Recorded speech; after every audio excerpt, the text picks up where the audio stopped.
Welcome to Kenton Teaches. Enjoy the video.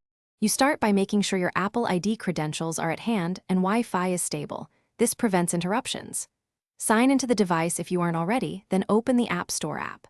Once the App Store loads, tap your profile icon in the top right to begin account setup. Make sure to note whether you see a sign-in button or your name. If asked, choose to use Face ID, Touch ID, or password so the store links to your Apple ID securely. You'll now sign in and verify details so purchases and updates work smoothly. Tap Sign In and enter your Apple ID password or authenticate with Face ID or Touch ID.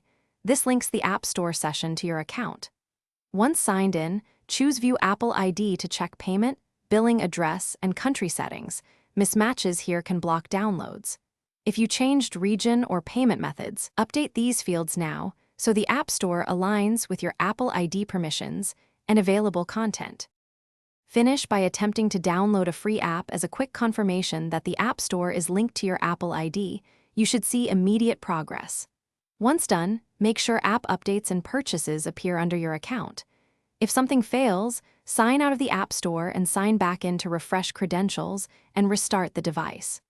Troubleshooting tip: if problems persist, check Apple System, status, and reconnect Wi-Fi or switch to cellular to rule out network issues before changing account settings. Thanks for watching. Please subscribe if this video was helpful.